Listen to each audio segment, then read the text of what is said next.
Hi, how you doing today? We're doing another series discussion. It's my first one for 2024, but it's gonna be about a series I finished in 2023. We're gonna be talking about the Mead, Mishaps series by Kimberly Lemming. This is a trilogy of adult fantasy romances that I really enjoyed reading, so I am very excited to be making this video for you. If you've never seen one of my series discussions, they are entirely spoiler free, so don't worry if you have not read the series yet.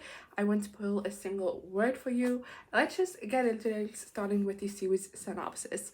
So in the first book of this series, we follow Cinnamon, who after like a night at a local festival gets home drunk, and she kind of stumbles upon a demon and accidentally ends up saving his life. And now the demon, whose name is Fallon, kind of wants to get Cinnamon along for the ride in a journey to kill the goddess of this world that isn't actually a goddess and is actually the reason why the demons have been behaving so badly as they have over the past centuries. He wants to go on a quest together with Cinnamon to kill the goddess and basically save all the demons within this world. And that is the setup for the first book.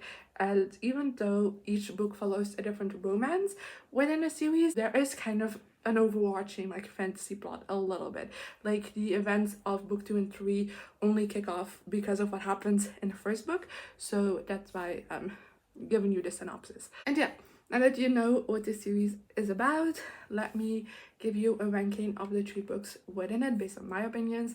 So we're going from least favorite to favorite. In third place we have The Time I Got Drunk and Saved a Human, which is the last book in the series.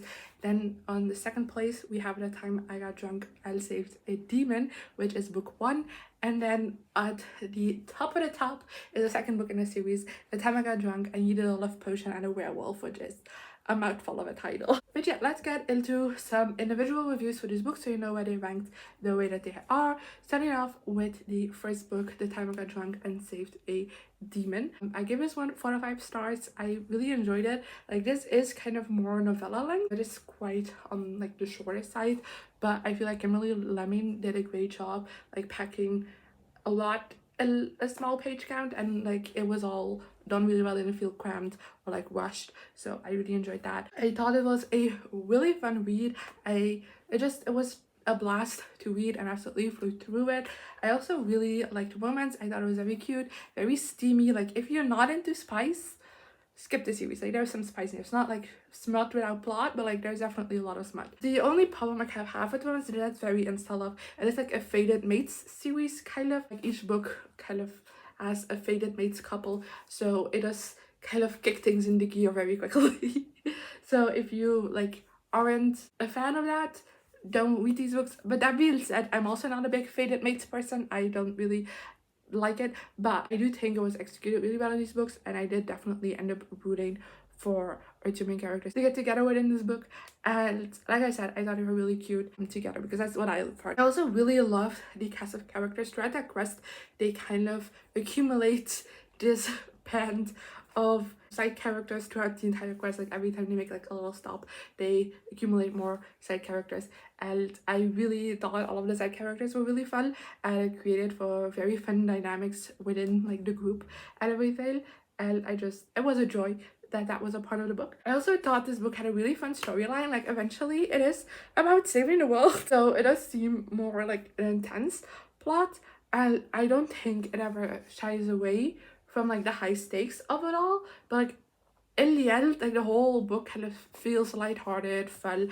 It doesn't really feel as heavy as a typical fantasy book with this kind of plot would, so I actually really like that. And overall, I just thought that this first book was such a delightful read. Then the next in the series is That Time I Got Drunk and Needed a Love Potion and a Werewolf, which gave 5 out of 5 stars too. I just love this book so much. Like, I don't think I've had this much fun with a book in a while. Like, I laughed out loud several times while reading this book, even more than during book 1, and I already laughed quite a bit during book 1. I just thought these 2 main characters were just so funny, and I really loved their dynamic together. I also really just adored the romance in this book because it's fated mates and includes a love potion. Like, it's very insta love, but I do think that Kimberly Lemming does a great job after that initial attraction, I guess, kind of developing their relationship, and like having them have these deeper conversation with each other where you can really see the connection between them and them just, I don't know, falling for each other in a more typical sense anyway. And I really loved how that was done.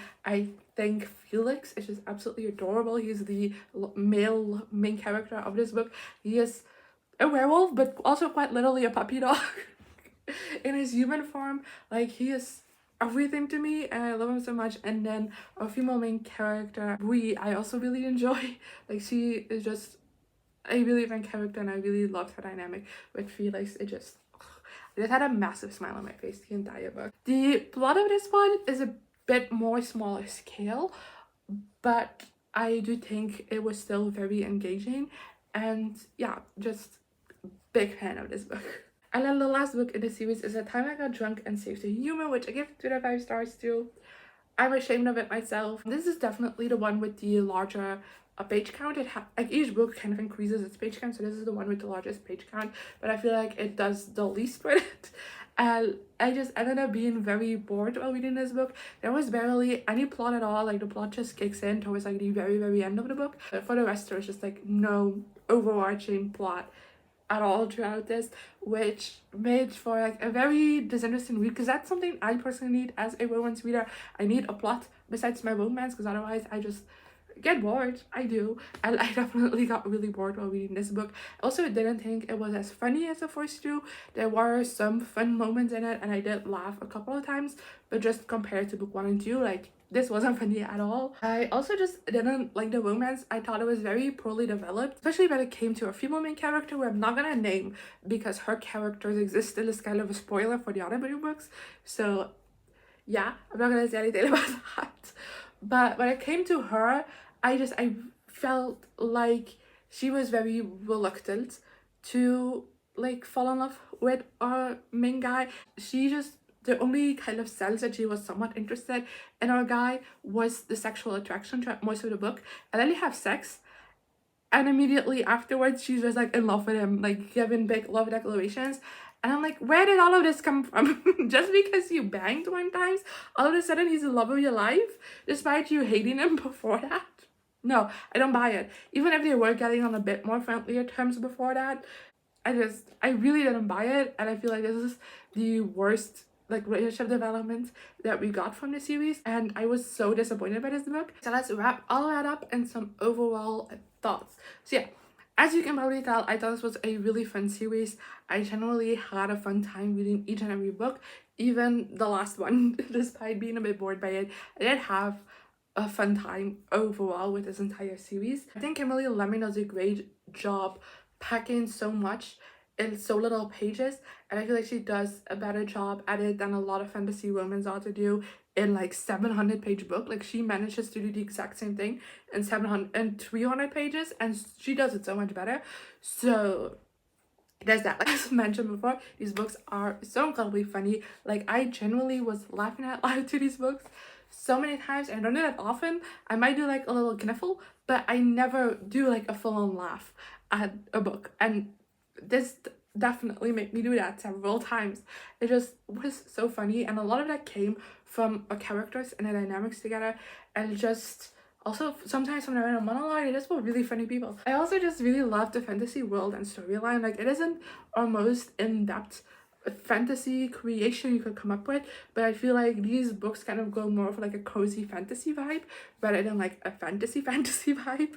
So I feel like in that case, I feel like the world is very well established. Like, I understand the demons, I understand the different kind of demons, I understand everything, but not necessarily things being over explained. I feel like everything just felt very natural, and I like that. And the storylines were really fun as well. As I said before, I really love the cast of side characters. Like, honestly, they're the biggest star of the series, and they're so much fun. It's such a fun cast of characters, and they really just like make everything just feel so vibrant and real, and I just love it. The romances are very cute but also very steamy, so that is something you have to be into. I do think they were a little underdeveloped, but overall, like, I'm still rooting for them, so like, who cares? And yeah, just the last book was a bit boring in my opinion, but that's all. I generally just had a blast with the series. Let me know in the comments what you thought of the series if you've read it. Definitely feel free to go into spoilers. Just leave a little spoiler warning at the top of your comment so people who haven't read the series yet